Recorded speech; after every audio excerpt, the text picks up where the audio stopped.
आज के इस वीडियो में हम मार्केट वैल्यू रेशियोज के बारे में जानेंगे कि मार्केट वैल्यू रेशियोज क्या होती हैं, कंपनी इन रेशियोज को क्यों और कहां पर इस्तेमाल कर सकती हैं। तो सबसे पहले जानेंगे मार्केट वैल्यू रेशियोज के बारे में।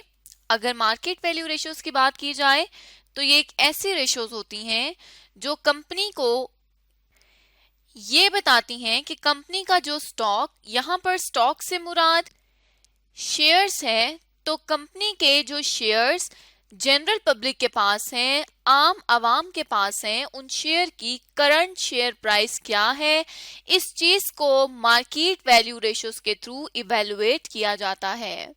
अब यहाँ पर ये जो मार्केट वैल्यू रेशियोज हैं, ये जो इन्वेस्टर्स होते हैं, इन्वेस्टर्स वो लोग होते हैं जो कंपनी में अपना पैसा, अपना सरमाया इन्वेस्ट करते हैं या लगाते हैं। तो इन्वेस्टर्स के लिए ये मार्केट वैल्यू रेशियोज बहुत इंपॉर्टेंट होती हैं क्योंकि वो कंपनी को करंट शेयर प्राइस बताती हैं कंपनी के स्टॉक की। उसके अलावा अगर बात की जाए कि मार्केट वैल्यू रेशियोज को कंपनी क्यों यूज करती है, तो कंपनी स्टॉक ट्रेंड्स जानने के लिए मार्केट वैल्यू रेशियोज का इस्तेमाल करती है। अब ये स्टॉक ट्रेंड्स क्या होते हैं? स्टॉक ट्रेंड्स बेसिकली शेयर की प्राइस इंक्रीज हो रही है या डिक्रीज हो रही है, इस चीज को इंडिकेट करते हैं।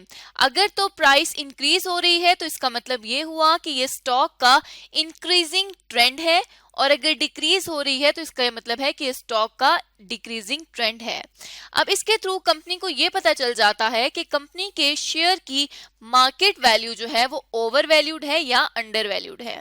अब अगर स्टॉक ट्रेंड इंक्रीज की तरफ जा रहा है तो इसका यह मतलब हुआ कि कंपनी की जो स्टॉक की वैल्यू है वो ओवर वैल्यूड है, लेकिन अगर ट्रेंड डाउन जा रहा है तो इसका मतलब है कि ये अंडर वैल्यूड है। तो इस तरह से मार्केट वैल्यू रेशियोज को स्टॉक ट्रेंड्स के लिए बेसिकली इस्तेमाल किया जाता है और इन्वेस्टर्स इसको इस्तेमाल करते हैं ताकि उन्हें पता चल सके कि कंपनी की शेयर प्राइस क्या है एक्चुअल, और वो कंपनी में अपना पैसा इन्वेस्ट कर सकें। अब यहाँ पर हम एक एग्जाम्पल की बात करते हैं। तो एक कंपनी है टेस्ट फूड लिमिटेड कंपनी। हम एज्यूम करते हैं कि जो टेस्ट फूड कंपनी है ये फूड आइटम्स मैन्युफैक्चर करती है, जिसमें हमारे पास ब्रेड्स, बन्स, केक, डिफरेंट जो आइटम्स हैं फूड के वो बन रहे हैं। अब यहाँ पर एज्यूम ये किया जा रहा है कि कंपनी के पास 1 मिलियन शेयर्स हैं और एक शेयर की जो पार वैल्यू है, जो वैल्यू शेयर के फेस पर लिखी हुई है, उसकी फेस वैल्यू जो है वो 10 रुपीज की है। लेकिन कंपनी की ये जो टेस्ट फूड कंपनी है इसकी टोटल मार्केट वैल्यू जो है वो 15 मिलियन रुपीज की है। और साथ ही साथ ये कह दिया जाता है कि कंपनी जो डिविडेंड पे कर रही है वो 2 रुपीज पर शेयर का डिविडेंड भी पे कर रही है। अब यहाँ पर हमें टोटल मार्केट वैल्यू तो कंपनी की अवेलेबल है, लेकिन हमें टोटल पार वैल्यू अवेलेबल नहीं है। तो यहाँ से हम स्टॉक की टोटल पार वैल्यू, शेयर्स की टोटल पार वैल्यू को कैलकुलेट कर लेंगे। उसके लिए हम क्या करेंगे कि 1 मिलियन जो शेयर्स हैं इनको हम मल्टीप्लाई कर देंगे 10 रुपीज के साथ, जो कि पार वैल्यू के हैं। तो ये हमारे पास 10 मिलियन रुपीज की पार वैल्यू आ जाएगी कंपनी के स्टॉक्स की। अब यहाँ पे हम देख सकते हैं कि स्टॉक की जो पार वैल्यू है उसमें और जो मार्केट वैल्यू है उसमें, इन दोनों के दरमियान में 5 मिलियन रुपीस का डिफरेंस है। ये 5 मिलियन रुपीस का डिफरेंस जो है वो कंपनी को ये शो कर रहा है कि कंपनी की एक्चुअल जो पार वैल्यू है उससे ज्यादा है ये स्टॉक। मतलब ये स्टॉक जो है वो कंपनी के पास जितना रिकॉर्डेड है तो वो स्टॉक अंडर वैल्यूड रिकॉर्डेड है। अंडर वैल्यूड का क्या मतलब हुआ कि मार्केट वैल्यू उस स्टॉक की ज्यादा है, जबकि एक्चुअल जो वो है वो कंपनी ने पार वैल्यू पे कम पे रिकॉर्ड किया हुआ है। तो इसका मतलब हुआ कि कंपनी इसकी वैल्यू 10 मिलियन से 15 मिलियन तक बढ़ा के अपनी स्टेटमेंट्स में लिख सकती है। अब यहाँ तक तो हमने ये अंदाजा लगा लिया, हमने देख लिया कि ये जो है हमें स्टॉक ट्रेंड बता रहा है, लेकिन अब स्टॉक ट्रेंड को हम different type of market ratio के थ्रू कैलकुलेट कर सकते हैं। तो उसके लिए हम जान लेंगे कि टाइप्स ऑफ मार्केट रेशियोज क्या हैं। सबसे पहले बात की जाए तो सबसे पहले हमारे पास आती है बुक वैल्यू पर शेयर की रेशो, उसके बाद आ जाएगी डिविडेंड यील्ड रेशो, देन हमारे पास अर्निंग पर शेयर और मार्केट वैल्यू पर शेयर की रेशो आ जाएगी, और फिर दो मेन इंपॉर्टेंट रेशोज जिसकी बेसिस पर इन्वेस्टर अपना डिसीजन लेते हैं वो है प्राइस अर्निंग रेशो और रिटर्न ऑन इन्वेस्टमेंट।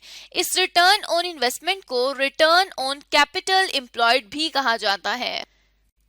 तो अब वन बाय वन हम इन रेशियोज को डिस्कस कर लेते हैं। तो सबसे पहले आ जाती है बुक वैल्यू पर शेयर। बुक वैल्यू पर शेयर की बात की जाए तो ये एक ऐसी रेशो है जो कंपनी को ये बताती है कि कंपनी की जितनी वैल्यू उसकी बुक में रिकॉर्डेड है, टोटल वैल्यू जो बुक्स में रिकॉर्डेड है। अब यहाँ पे जिस बुक की बात की जा रही है वो कंपनी की स्टेटमेंट्स हैं, तो कंपनी की स्टेटमेंट्स में जितनी टोटल वैल्यू कंपनी की रिकॉर्डेड है उसको अगर हम पर शेयर पर लें, एक शेयर की उसकी मालूम कर लें बुक वैल्यू, तो उससे हम कह देंगे कि ये बुक वैल्यू पर शेयर है। अब इस बुक वैल्यू पर शेयर रेशो को कंपनी क्यों इस्तेमाल करती है, ताकि कंपनी को ये पता चल सके कि कंपनी की जो मार्केट वैल्यू है शेयर की पर शेयर वो बुक वैल्यू से ज्यादा है या कम है। तो यहाँ पे हम देख सकते हैं कि कंपनी को स्टॉक का ट्रेंड पता चलेगा इस बुक वैल्यू पर शेयर को कैलकुलेट करने के बाद। तो यहाँ पे अब हम क्या करेंगे कि इस रेशो की बेसिस पर डिसीजन ले लेंगे कि क्या कंपनी को अपने शेयर्स बाय करने चाहिए, खरीदने चाहिए, या कंपनी को अपने शेयर्स सेल करने चाहिए। तो अब इस रेशो को कैलकुलेट करने का तरीका देखते हैं और फिर हम डिसाइड करेंगे कि क्या कंपनी ने शेयर्स बाय करने हैं या सेल करने हैं। तो यहाँ पर एक फॉर्मूला है जिसके थ्रू हम इस रेशो को कैलकुलेट कर सकते हैं, जिसमें हमने क्या करना है, शेयर होल्डर इक्विटी में से प्रेफर्ड स्टॉक को लेस कर देना है और एवरेज शेयर आउटस्टैंडिंग पर डिवाइड कर देना है।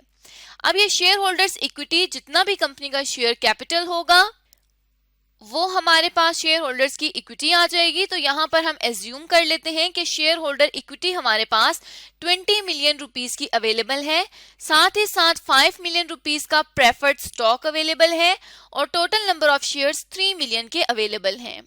अब यहाँ पे हमने क्या करना है कि शेयर होल्डर इक्विटी में से प्रेफर्ड स्टॉक को लेस कर देना है।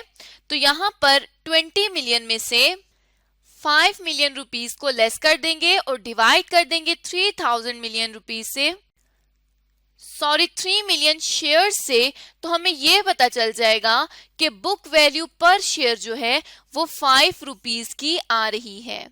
अब यहाँ पर हम एज्यूम कर लेते हैं कि जो मार्केट प्राइस हमें अवेलेबल है, जो मार्केट वैल्यू ऑफ शेयर है, मार्केट वैल्यू पर शेयर है, जो मार्केट में शेयर की वैल्यू चल रही है वो है लेट्स सपोज 3 रुपीस की। तो अब हम डिसीजन किस तरह से ले सकते हैं कि अगर बुक वैल्यू ज्यादा है और मार्केट में वैल्यू कम है तो कंपनी अपने शेयर्स को बाय बैक कर लेगी, क्योंकि मार्केट में कंपनी को सस्ते शेयर्स मिल रहे हैं। तो इस तरह से हम इन रेशो की बेसिस पर डिसीजन मेकिंग कर सकते हैं कि क्या कंपनी को अपने शेयर्स खरीदने चाहिए या बेच देने चाहिए। अब जो नेक्स्ट हमारे पास रेशो आ रही है इसी तरह से वो आ रही है डिविडेंड यील्ड रेशो, या हम इसको डिविडेंड यील्ड भी कह सकते हैं। डिविडेंड यील्ड क्या होती है? डिविडेंड यील्ड एक परसेंटेज होती है जिसके थ्रू कंपनी को यह पता चलता है कि मार्केट प्राइस की बेसिस पर कंपनी कितने फीसद हिस्सा अपने शेयर होल्डर्स को एज अ डिविडेंड एक शेयर पर पे कर रही है। अब ये जो डिविडेंड यील्ड रेशो है ये बेसिकली इन्वेस्टर्स के लिए होती है, ताकि इन्वेस्टर्स को ये पता चल सके कि मार्केट प्राइस पर कंपनी इन्वेस्टर्स को कितना डिविडेंड मिलेगा, क्योंकि इन्वेस्टर्स ने मार्केट प्राइस की बेसिस पर कंपनी में इन्वेस्ट करना होता है। तो वो मार्केट प्राइस की बेसिस पर देखते हैं कि कितना डिविडेंड उनको मिल रहा है, क्योंकि जितना वो पैसा लगाएंगे उससे ज्यादा ही वो रिटर्न में हासिल करना चाहते हैं। तो यहाँ पर डिविडेंड यील्ड की अगर बात की जाए तो डिविडेंड यील्ड को हम एक फॉर्मूले के थ्रू कैलकुलेट कर सकते हैं, जिसमें dividend per share divided by market value पर शेयर, तो हमारे पास डिविडेंड यील्ड आ जाएगा। अब हम एज्यूम करते हैं कि 2 रुपीस पर शेयर कंपनी जो है वो अपना डिविडेंड पे कर रही है, और ये जो डिविडेंड यहाँ पर हम लिखते हैं ये बेसिकली पार की बेसिस पर होता है, पार वैल्यू की बेसिस पर। जैसे कि हम एज्यूम कर लेते हैं कि 5 रुपीस जो है वो पार वैल्यू है एक शेयर की, तो उसके बेसिस पर जो डिविडेंड होगा वो यहाँ पर हमने लिख देना है। अब डिविडेंड पर शेयर भी हमें अवेलेबल है और मार्केट वैल्यू पर शेयर भी हमें अवेलेबल है, जो कि 8 रुपीस की है। तो यहाँ पे हम क्या कर देंगे कि 2 को डिवाइड कर देंगे 8 के साथ, और क्योंकि ये परसेंटेज है तो इसको हम मल्टीप्लाई कर देंगे 100 के साथ। तो इसे हम जब कैलकुलेट करेंगे ये आ जाएगा 25%। अब इस 25% का क्या मतलब है? इस 25% का ये मतलब है कि मार्केट वैल्यू का 25% हिस्सा कंपनी अपने शेयर होल्डर्स को एज अ डिविडेंड पे कर रही है। अब यहाँ पर इन्वेस्टर्स ये देखेंगे कि जितनी ज्यादा ये परसेंटेज होगी उतना ही ज्यादा कंपनी जो है वो डिविडेंड पे कर रही होगी। तो इन्वेस्टर्स इस डिविडेंड को डिफरेंट कंपनीज के डिविडेंड से कंपेयर करेंगे और देखेंगे कि किसकी डिविडेंड यील्ड ज्यादा है, वहां पर इन्वेस्टर्स इन्वेस्ट कर देंगे। अब समटाइम्स क्या होता है कि जो डिविडेंड पर शेयर होता है ये कंपनी का हमें सेमी एनुअली भी गिवन होता है और क्वार्टरली भी हमें अवेलेबल होता है। हमने सेमी एनुअली और जो क्वार्टरली है उसको एनुअल में कन्वर्ट करके और यहाँ पर डिविडेंड पर शेयर जो होगा वो हमने एनुअल वाला लिखना है कि सालाना कंपनी कितना डिविडेंड पर शेयर अपने शेयर होल्डर्स को पे कर रही है। तो इस तरह से अभी तक की इस वीडियो में हमने 2 टाइप्स रेशोज की सीख ली है। बाकी की जो टाइप्स हैं जिसमें earning per share, market value पर शेयर, प्राइस अर्निंग रेशो और रिटर्न ऑन इन्वेस्टमेंट रेशो, इसको हम आने वाली वीडियो में सीखेंगे और जानेंगे कि किस तरह से मार्केट वैल्यू रेशो की बेसिस पर डिसीजन मेकिंग की जा सकती है।